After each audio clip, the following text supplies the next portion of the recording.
কোকোকে ভেটের ওখান থেকে নিয়ে আসার পরে কোকো সামান্য একটু চিকেন স্টক খেয়েছিল।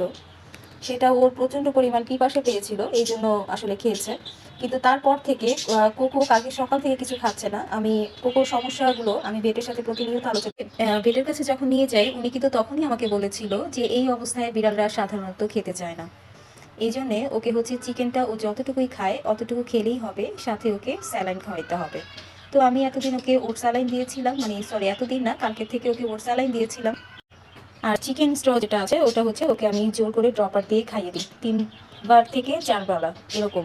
তো যাই হোক, কালকে রাতে আমি আবার ব্রিটিশ কথা বলেছি যে যেভাবে হোক ভাইয়া ও তো খাচ্ছে না, এখন কি করা যায়। তো উনি হচ্ছে এই স্যালাইনটা আনতে বললো, স্যালাইনটা হচ্ছে ওকে দিতে। আপনারা অনেক ভাইয়া আপুরা আমাকে সুন্দর সাজেস্ট করেছেন যে বিড়ালটার বাচ্চা যেহেতু পেটে মারাই পড়েছে, তাহলে বিড়ালটাকে সিজারটা করিয়ে ফেলেন। হ্যাঁ, আপনারা ঠিক বলেছেন। আমিও পেটের সাথে এই কথাটাই বলেছি যে আমি আজকে নিয়ে আসি, আপনি ওকে সিজার করিয়ে দেন। কিন্তু আমার যেহেতু কোকো একটা বিড়াল না, বিড়াল কিন্তু আমার বাসায় আরও আছে, ওরা কিন্তু অ্যাগ্রেসিভ হয়ে যায় যখন তখন, যে কোনো সময় বিড়ালকে আহত করতে পারে। তো ভেট কি বলে শুনেন। বাবা, শোনো বাবা, যে কোকো কিছু যেহেতু নিজে থেকে খাচ্ছে না, এই জন্য ওকে আমি একটু জোর করে খাবারগুলো দিচ্ছি। এই যে পেট শক্ত হয়ে আছে, তো এই যে পানি ভাঙতেছে, ওকে ঘরে ছাড়া যাচ্ছে না। আমার যে মেল ক্যাটটা আছে, ওই মেল ক্যাটটা মানে স্মেলটা নিয়ে ও ভাবছে যে ও হিটে আছে, তো ওকে হচ্ছে ব্যাটিং করতে চাচ্ছে। এই জন্য এই বাচ্চাটাকে আমার পুরোপুরি আলাদাভাবে রাখা লাগতেছে। এখন কোকোকে আমার অন্যান্য বিড়ালের থেকে অনেক বেশি টেক কেয়ার করা লাগতেছে যতটুকু সময় যাচ্ছে ওর পিছনে। কিন্তু ওকে যদি সিজার করায় ফেলি তাহলে এর থেকে বেশি সময় ওকে আমার দিতে হবে। বিড়াল আরও আছে, ওদের পাশাপাশি কিন্তু ওকে অতটা সময় আমি দিতে পারবো না। বা হচ্ছে ভেট আমাকে বলছিল যে আপনি আপু যেভাবেই হোক 72 ঘন্টা ওয়েট করেন, এর ভিতরে বিড়ালের বেবিগুলো বের হয়ে যাওয়ার কথা। যদি বের না হয় তাহলে তো আমরা আছি, আমরা ওকে হচ্ছে সিজার করিয়ে নিব। 72 ঘন্টার পর্যন্ত ওয়েট করা যায়, এতে মা বিড়ালের কোনো প্রবলেম হয় না।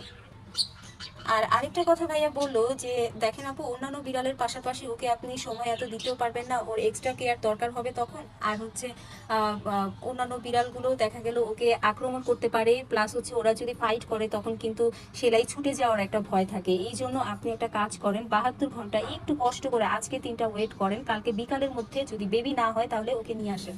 এই জন্য মূলত ওকে আমার সিজারে নেওয়া হচ্ছে না এই মুহূর্তে। 72 ঘন্টা আমি ওয়েট করতেছি আর কি।